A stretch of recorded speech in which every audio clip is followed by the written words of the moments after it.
Whoa, did you catch that? We're not talking 1, 2, or even 3 DWIs. The state claims over 8. At this point, it's less about oops, I made a mistake, and more about a pattern of danger. Viewers, what do you think? Should the court still show leniency after that many alleged offenses? Excuse me, this is not like love boat or whatever. Why y'all hugged up? All right, miss, are you on docket? Yes, you, female, are you on the docket? Were you late today? Yes. No, you were not. So you need to remove yourself from that front row. He doesn't need that kind of support. At least not in court. Here the judge cuts off courtroom antics real quick. Courts aren't game shows or soap operas. They're about order, and judges don't hesitate to shut down distractions. Notice how he's already setting the tone. Control, discipline, and zero tolerance for side drama. Cool beans. Yeah, absolutely.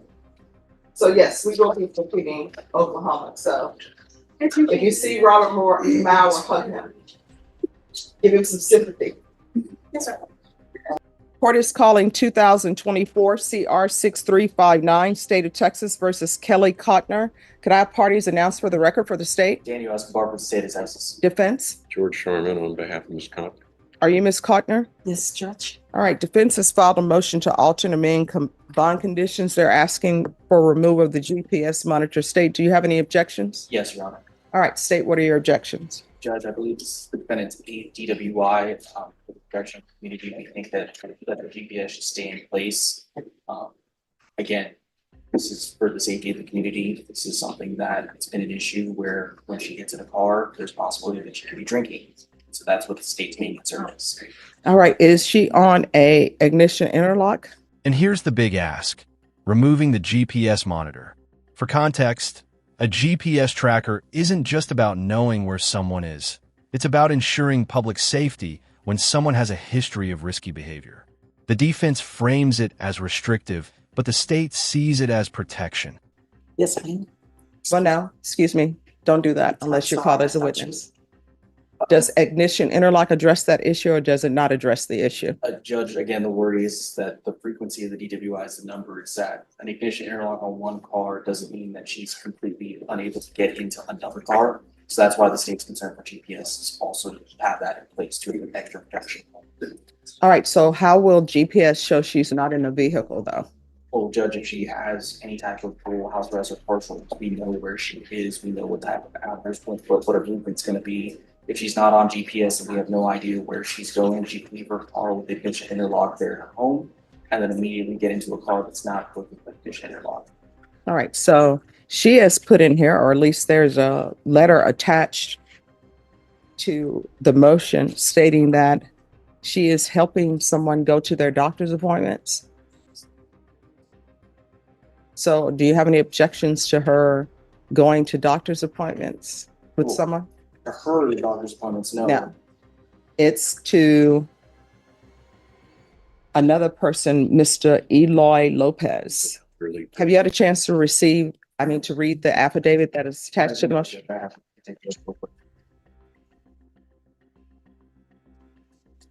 All right. So, State, did you have a chance to review the affidavit attached to the motion? Yes, Your Honor. And do you still have your same objections? Yes. All right. First question, defense. Yep. Is this, the state has said that she has allegedly over 8 DWIs. Does she allegedly have over 8 DWIs? That have been alleged, yes. Okay. All right. So you've heard the state's concerns. Well, I would like Ms. Cotner just to tell you why she needs to do this. All right. Can you raise your right hand? Yes, Do you solemnly swear or affirm the testimony you give will be the truth and nothing but the truth, so help you God?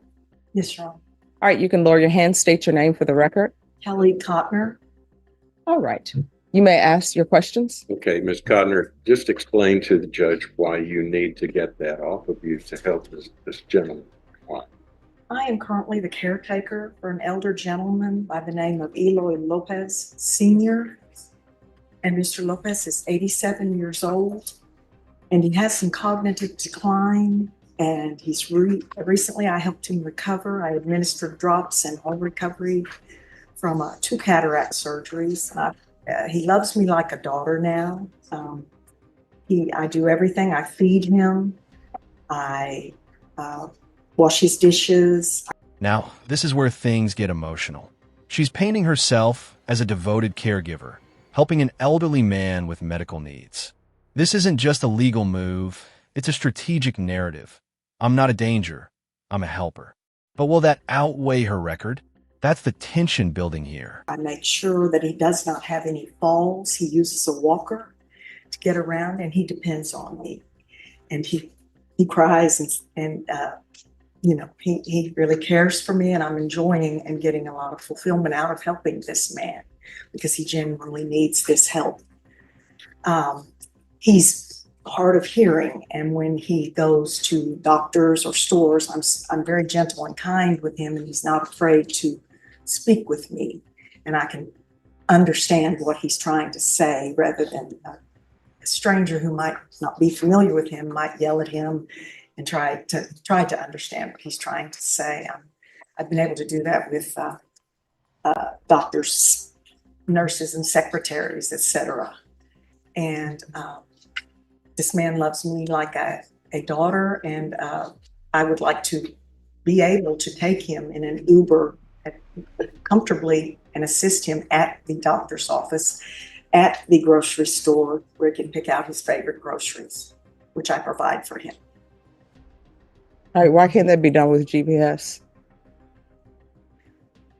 Well, No, she's on the witness stand. Why can't that be done with GPS?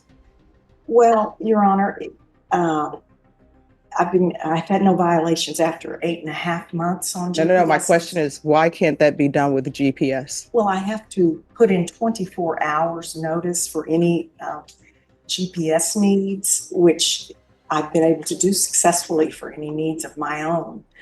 But Mr. Eloy Lopez sometimes thinks right at the moment that he might need. All right, State, with regards to her testimony, do you have any questions? How long have you been employed by Mr. Lopez? Since January of 2024. And so far, you've had no issues reporting to probation or to pretrial any type of trip that you take. This right here highlights the practical struggle. Emergencies don't wait for paperwork. GPS requires advance approval, but caregiving is unpredictable. The court has to weigh compassion against caution, a classic tug of war between law and humanity. To help him out. Is that correct? Yes, sir. So far, you've been able to accommodate helping him while also being on GPS. Made it happen. It's been difficult, but yes. Nothing further to say. All right, any other questions? well, Ms. Cotner, are you asking to be able to take him to other locations that you do not have access to right now? Well, I have access to, what do you? Well, in other words, you are in lockdown at home, correct? Yes, sir. Okay. And if he needs to go somewhere, you can't take him without permission. Is that correct? Correct. All right. Are you asking the judge to allow you to take him where he needs to go without having to contact pretrial services? Yes, sir. All right. So this is the court's suggestion. My suggestion is you all step back. I'm not going to remove GPS. The problem is, one, people in my court, I don't allow them to be home healthcare providers, and that's what she's doing. However, she's not been convicted of this offense for the court. So the occupation is her occupation. I'm assuming, hopefully, that the family knows her history before they hired her. So I'm not going to remove the GPS. Y'all need to step back and work on a schedule. And that will be her schedule because she is on partial. So y'all. And there it is, the judge's decision. He won't remove GPS, but he offers a compromise. Work out a structured schedule. This ruling shows the balancing act of justice, protecting the community while not completely shutting down someone's livelihood. Fair? Too strict? You decide. I'll work on a schedule that includes the person that she is caring for. And I would suggest that an address for that gentleman be included in this. All right, is there anything else? Nothing to say. I'll get with the state on that. And if y'all will work on that, it will come back.